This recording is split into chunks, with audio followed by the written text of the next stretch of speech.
আসসালামু আলাইকুম। কেমন আছেন সবাই? আশা করছি সবাই ভালো আছেন। আমরাও আল্লাহর রহমতে সুস্থই আছি। এসেছিলাম বারান্দায় আমার পাখিদের ভিডিও করার জন্য। এসে দেখলাম যে ওয়েদারটা বেশ সুন্দর লাগছে, আর বাহিরটা কেমন যেন একটা মেঘলা হয়ে আসছিল, চারদিকটা মেঘলা মেঘলা হয়ে আসছিল। তো বাহিরের দিকটা আমি তাড়াতাড়ি ভিডিও করার জন্য ক্যামেরাটা ধরলাম। এই পুরোটা মাস জুড়েই শুধু অসহ্যকর গরম, প্রচণ্ড গরম ছিল। আর লাস্ট এই 2-3 দিন এত গরম ছিল, অসহ্যকর একটা গরম, প্রাণ যায় যায় অবস্থা, যেন কোনোভাবেই শান্ত থাকা যাচ্ছিল না, রাতেও ঘুম হচ্ছিল না। তো জানি না কোন জায়গার কোনো কি অবস্থা এই গরমের মধ্যে। তবে এই পুরোটা মাস জুড়ে যতটুকু মাঝে মাঝে দেখেছি যে কোথাও কোথাও বৃষ্টি হয়েছে, খবরের মধ্যে বা মোবাইলে বিভিন্ন ধরনের নিউজ থেকে হোক বা ব্লগ থেকে হোক, দেখেছি যে মাঝে মাঝে কোথাও কোথাও বৃষ্টি হয়েছে। কিন্তু আমাদের সিলেটে কিন্তু বৃষ্টি হয়নি একটানা এরকম পুরো মাস জুড়ে। এত অসহ্যকর গরম, প্রচণ্ড গরম, এরকম কিন্তু আগে কখনো হয়নি যে বৃষ্টি ছাড়া এত গরম, এত লং টাইম। তো চারদিক দিয়ে খুব বাতাস ছেড়ে দিয়েছে, জানি না ক্যামেরায় কতটা বোঝা যাচ্ছে। তো এই যে আমাদের সামনের বাসার গাছ থেকে একটা পেঁপে ছিঁড়ে পড়ে গেল বাতাসে, আমি সেটা ভিডিওতে ধরেছি। আর এই তো আমার পাখিদের জন্য ঘাস এনেছি নিচে থেকে, আমি ওদেরকে 2-1 দিন পর পর ঘাস খেতে দেই। সব ধরনের পাখিরা কিন্তু ঘাস খেতে খুবই ভালোবাসে, পছন্দ করে। তো আমি 2-1 দিন পর পর দেই। আর ঘাস খাওয়া কিন্তু পাখিদের জন্য বলেন আর মোরগ বা যাই বলেন, ঘাস খাওয়া কিন্তু খুবই ভালো ওদের শরীর স্বাস্থ্যের জন্য।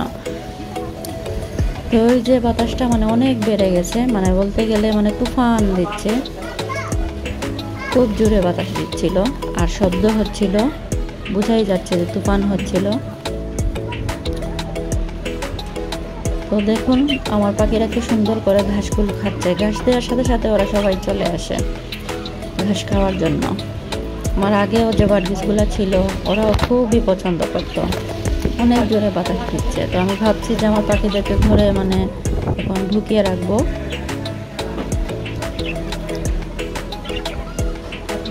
এই যে ওরা ব্যস্ত হয়ে পড়েছে ঘাস খাওয়ার জন্য। ওই যে নিচে একজন ব্যক্তি খুব দৌড়ে চাচ্ছেন যেন ওনার গন্তব্যস্থলে পৌঁছে যান। হয়তো উনিও ভাবছেন তুফান চলে আসছে, যদি বৃষ্টি চলে আসে, সত্যি যদি বৃষ্টিটা চলে আসে এত শান্তি পাবো যে বলে বোঝাবার নয়। অনেক অপেক্ষায় আছি বৃষ্টির জন্য। গতকাল সন্ধ্যার পরপরই কিন্তু একটু বৃষ্টি হয়েছিল, খুবই সামান্য বৃষ্টি, বলা যায় না, কয়েক ফোঁটা বা কয়েক ছিটা ফোঁটার মতো। তো ওই ছিটা ফোঁটা বৃষ্টির পর গরমটা এত বেড়ে গিয়েছিল যে কি বলবো, পুরোটা রাত অশান্তির মধ্যে কাটিয়েছি, কেউ ঘুমাইতে পারি নাই। তো কার কি অবস্থা জানি না, বা কোথায় কেমন বৃষ্টি হচ্ছে তাও জানি না, কমেন্ট করে জানাবেন। আর ভিডিওটা ভালো লাগলে সাবস্ক্রাইব করবেন, পাশে থাকবেন।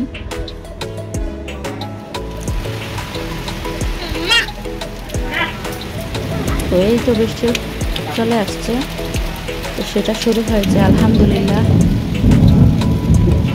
একটানা প্রচণ্ড গরমের পর এই বৃষ্টি, আল্লাহর রহমতের বৃষ্টি।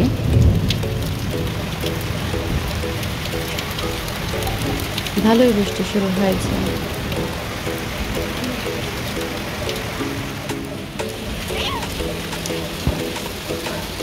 মনে হচ্ছে যে আজ ভালোই বৃষ্টি হবে আর আমরাও শান্তি পাচ্ছি। তো সবাই ভালো থাকুন, সুস্থ থাকুন। আর শুধু বৃষ্টি দেখালাম।